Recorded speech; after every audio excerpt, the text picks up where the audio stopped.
Hello, my name is Natalie Lilley and I'm going to teach you a bit more of an advanced Mordanting recipe today.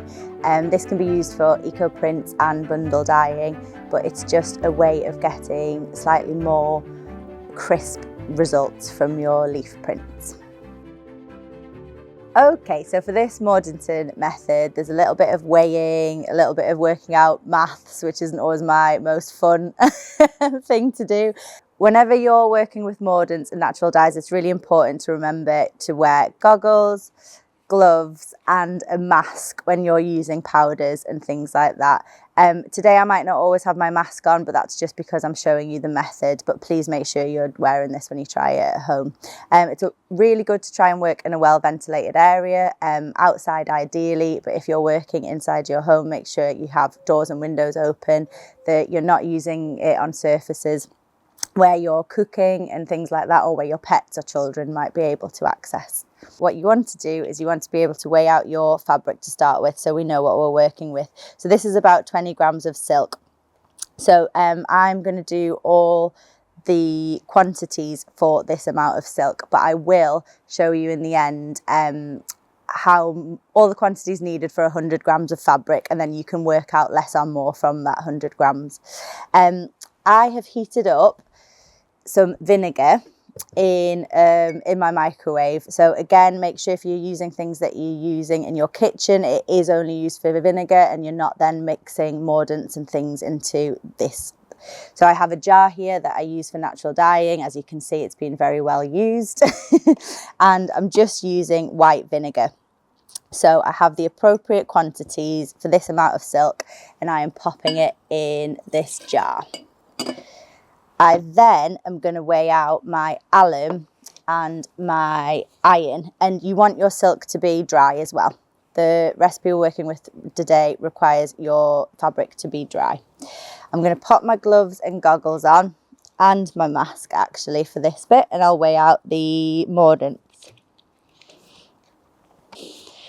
So for this, I only need a really small amount of alum. I get lots of my alum from Wild Colours. They're an online natural dyes and mordant supplier, and I just keep them in jars like this. So I'll pop my lid on, zero it, and I am looking for 6.25. That's about perfect. Chuck that one straight into the vinegar. I also then want a little bit of iron. So the iron in this mordant recipe is what is going to affect your prints. So you either want really, really dark prints, so you'll up the iron content, or if you want really, really light, delicate prints, you'll use a lot less iron. So I just need a tiny, tiny bit of this today. And like I said, because I'm just using a small piece of silk to mordant, I'll not tell you all the quantities needed now. Instead, I'll run through what you need for 100 grams of fabric at the end, so then you can work out what you need from that. So exactly the same with the iron, but I literally need the tiniest amount. So as you can see, it's like this, really, really small amount of iron. Pop it in. I've not used the same lids. I've made sure I use the iron lid and with the iron, and the alum with the alum lid, because it can interfere with each other. So make sure you're only using equipment for each. If you're using a spoon, don't dig it in both. Use a different spoon for each mordant. It's a bit unusual to be using alum and iron together, but that is part of this process, and it does get really, really great results. So once you've got your alum and iron in your vinegar, you want to try and get it as diluted as possible.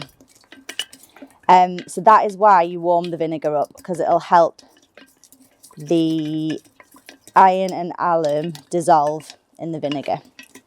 So it can take a little while. You want to give it a really, really good splash about. This is why it's important to have your goggles and mask on for things like this, because you don't want any in your eyes or in your mouth. So yeah, just keep stirring until that is all dissolved. Once you're happy and it is all dissolved, you want to then add soda ash. So I'm going to measure my jar out actually and just put it straight into there.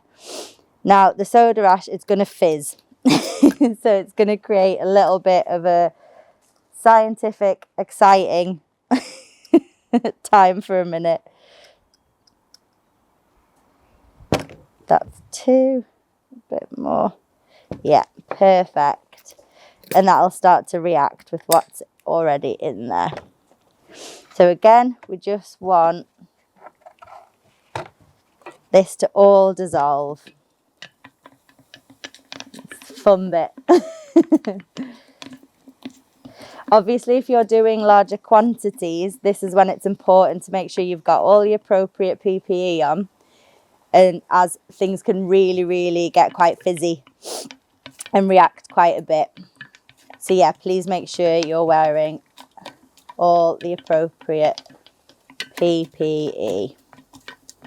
But yeah, just give a really good mix, and the idea is that the vinegar soaks everything up, it's all dissolved, and you just have a nice liquid. Okay, once you've got your liquid all dissolved, I know because I'm showing you today, mine's not as dissolved as I'd like it to be. But yeah, just so you get an idea, try and make sure that there's no crystals in the bottom and that it is running all clear.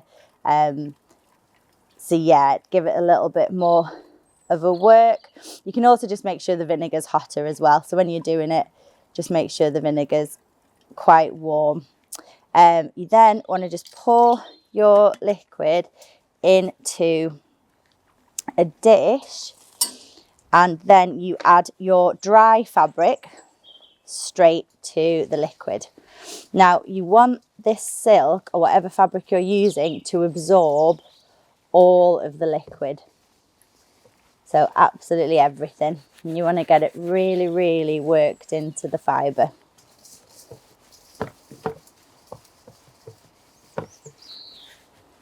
So if you lift it out, you might see that there's patches. I think I've done an all right job, but if you see any patches that are dry, you want to rework the fabric so that it's definitely all covered.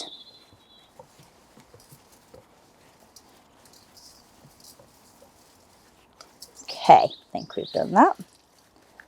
Once it's done, you are then going to peg your fabric out to dry.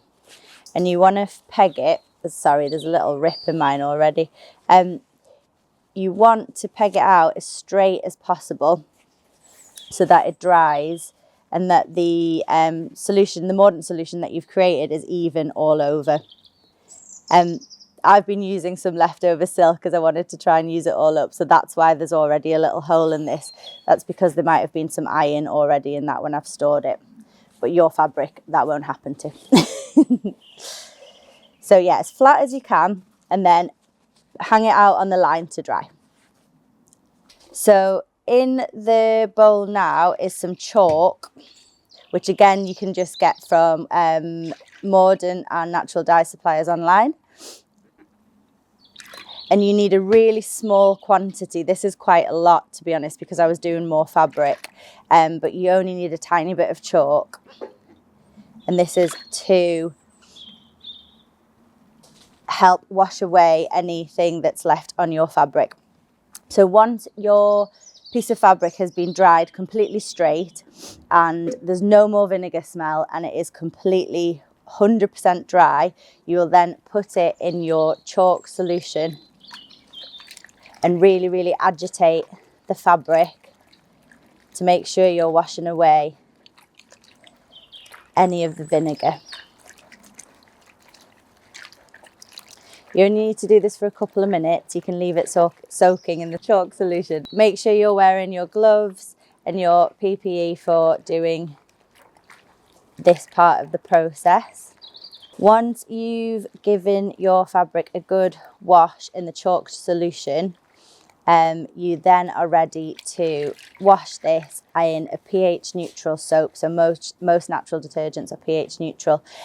You will then want to dry and store your fabric. So it'll have been washed, it'll be ready, you'll be able to touch it without PPE and you can store it for natural dyeing. And depending on the quantities of iron that you've used in your Mordanting recipe will depend on the colour of your fabric. It might stay quite pale and white, or it might go to quite a dark golden colour because of the iron. So that'll just depend on how much you're using. So I think the main thing to remember when you're doing any sort of natural print, well, any creative process really, is that it's more about experimenting and finding your own way with stuff. Things that work for me in a city in Manchester are going to be very different if you're in a different area that's much more got much more access to nature and countryside. Your plants will be different, your water will be different, everything will be different. So what works for one person doing a print will be different for someone else. The Mordanting method that I've shown you should work with most leaves and prints, but again, it's all about you having a go and figuring out what works for you. Just remember to enjoy it, to document your cooking recipes, as I like to call them, for your natural prints, so you can adjust them and see which kind of season and which kind of measurements are working best for you, but just to not feel worried if things don't turn out exactly how you've planned to start with, as it is a big process and it is just all about experimenting and having a play with it. Remember to check the Woven & Kirklees website for lots of upcoming events, information on growing, information on natural dyeing, eco print, and just having a look at what everyone's getting up to on the Growing Colour Together project.